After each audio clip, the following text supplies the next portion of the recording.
demonstration of installing the FattyStripper rim strips.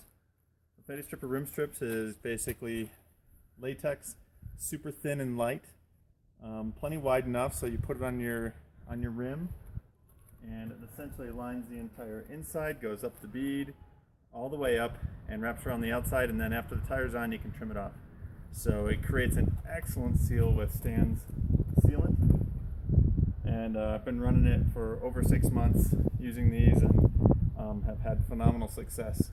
In fact, I got another one sitting right here that those wheels have held their bead without stands for over a month, and with stands it's been 5 months, and I just never have to do anything with them. They just hold. They're tubeless and reliable. As you can see, having this solid piece of latex, even though it's super thin, just seals up the inside perfectly.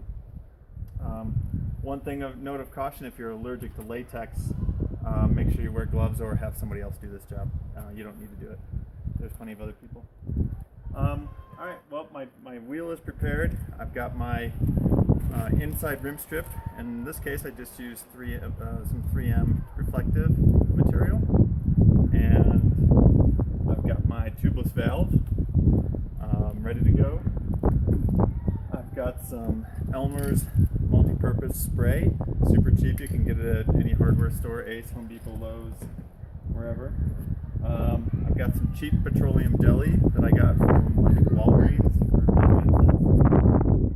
Some stands, and your tire. Also, I've got a little old road tube that had a puncture in it, so I cut that up into little strips. Little pieces about, 1/2 inch, 3/4 inch long, and then I take a hot nail and I poke a hole in it, and that's what I use to build up the tubeless valve. So one of the problems you have with the tubeless valves are the shoulders were designed to go through a thicker rim, and the fact that this is just one layer of metal is all you have between the rubber and then the lock nut. What happens is the rubber pulls all the way through, the lock nut goes all the way to the end of the threads, and the valve never gets tight. Most of the tubeless wheels I've seen that leak around the valve. Alright, rim strip on. So I'm just going to take and line up the hole, which is, there's a pre-punched hole for the tubeless valve. I'm going to put my tubeless valve in it. Poke it through. Nice and easy. Oh, I forgot to mention you have to have a beverage of choice.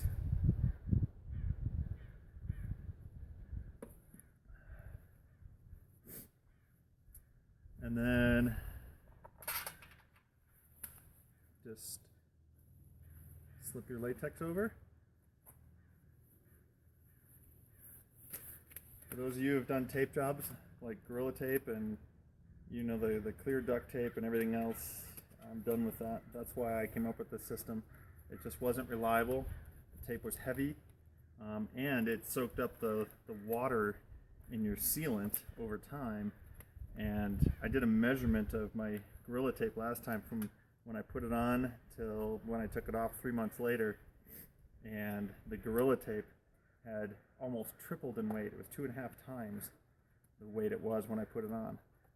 This latex rim strip is starting out already almost half the weight of the latex of the Gorilla Tape. And as you can see, it goes on real easy. All I'm doing is just kind of centering it, stretching it over the sides like this.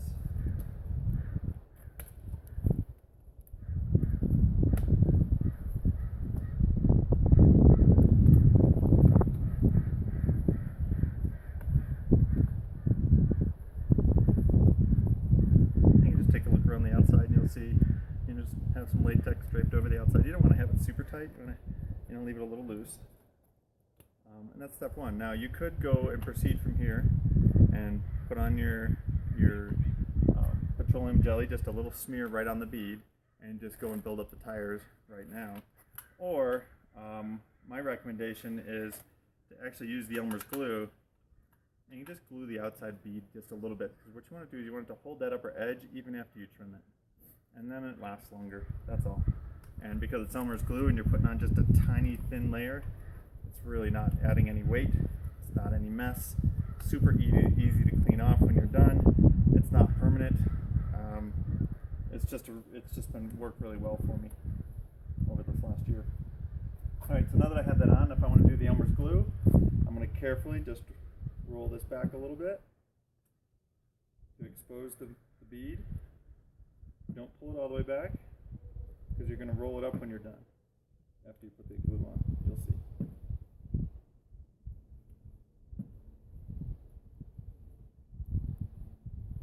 So what I've done is I've just pulled it back a little bit to expose a little bit of the bead. Now with these DT Swiss rims, they fit so tight, you don't need anything to get them to get the tire to seat. You don't want any foam under it, you don't want any of that. On other tires, rolling barrels, etc., I have to use the rod weather stripping, a strip around each side. I just, at this stage here, instead of gluing it up, I put the rod right under here, the foam, bring it around, overlap it just a little bit, and then put the latex right over top. The latex will hold it in place, and that's it. And that will that'll fill in the gap and create a tighter seal so that you can get the bead to seat on the tire.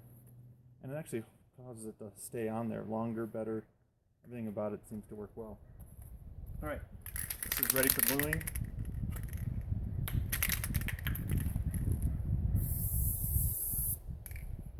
You can see I'm barely putting any on.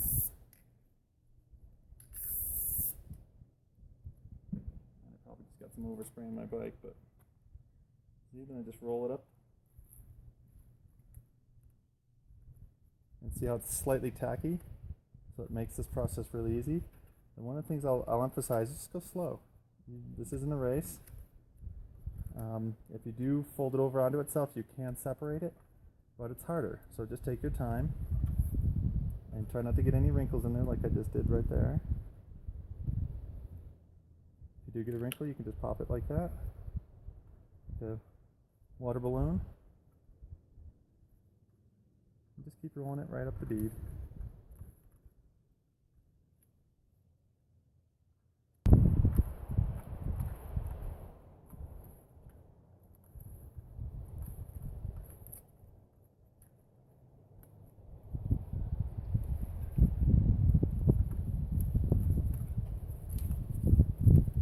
And then just pop it over the side. Don't worry if the whole thing's glued or not. I mean, once it gets in there and pushes against it, it will add a little tack to it and hold.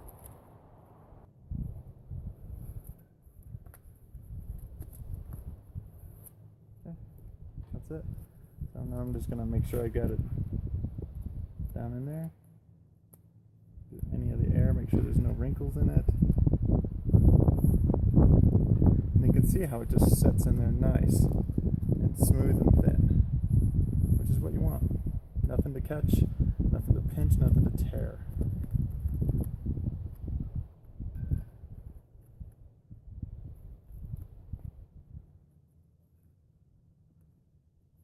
Okay, we'll do the same to the other side.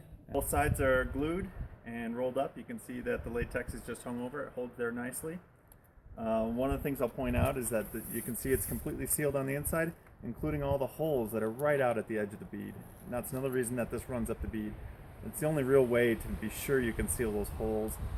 The next step is I'm going to apply a light coat of petroleum jelly here on the edges of the bead, on the shoulders here of the bead. And what it does is it lets the tire slide out to the bead real easily.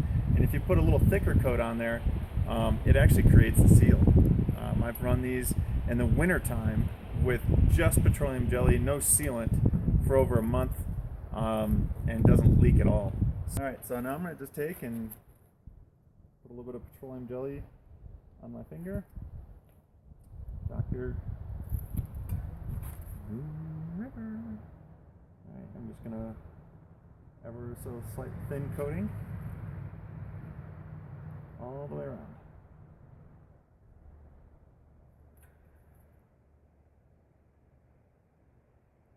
It's really just enough to get that, like I said, that super tight fit that the tire already is, to get it to just slide nicely on this latex. And this latex is designed so that the petroleum jelly does not break it down. If you don't have any petroleum jelly and all you have is a little bit of grease, you know, just regular bike lube, you can do that. Well, there's a light layer of petroleum jelly around both shoulders, all the way around. And now I'll make sure I get my tire oriented in the right direction. Pop it on.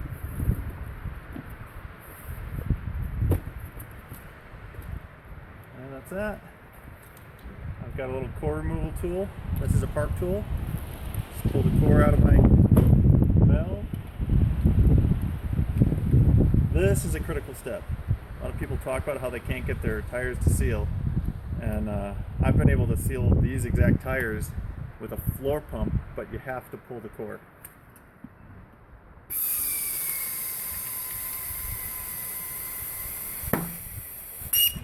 Done. That's it. Not leaking. And if I'm going to put stands in, I would let the air out right now and put some in. In fact, I will put some in because I'm going to be riding this summer. So I'm only going to do 1 ounce of stands. I know people talk about having to put 8 ounces of stands into their fat bike tires. That's ridiculous. I've had great luck with 1. If I'm really worried about it and it is kind of hot, maybe I'll do 2. But you know, I don't see the need. I've never had the need to put in that much. The system just seals.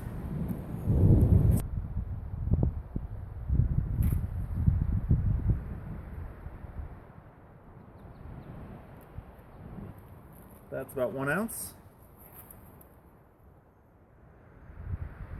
Put the core back in.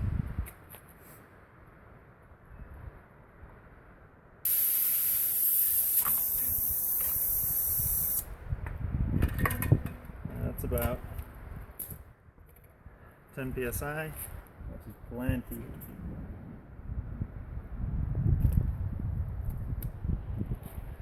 I'll give it a quick spin.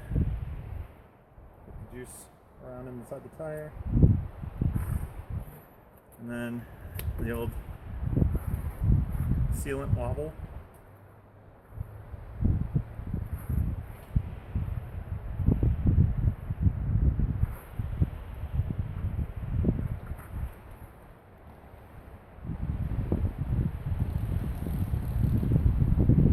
Gets it to run along the bead if you have any worries about it, but as you can see, this isn't leaking at all anywhere.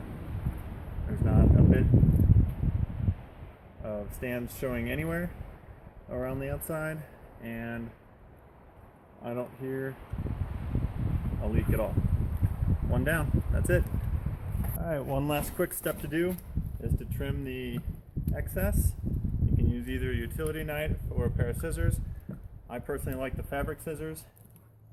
They give me a cleaner edge to work with.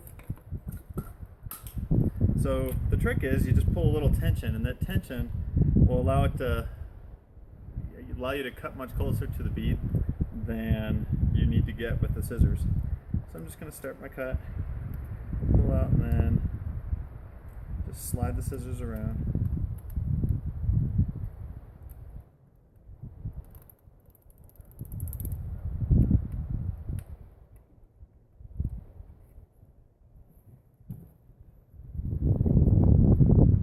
The harder you pull, the further back it'll regress. So if you don't want to see it at all, just pull a little tighter. But I like seeing it a little bit. It's red, doesn't bother me at all. It's just, I'm going to take a blade, get it started. I'm just going to pull slightly on it and just run right around the outside. And I'm not cutting it too close. I don't really care if it shows a little. My bike's red anyway, so.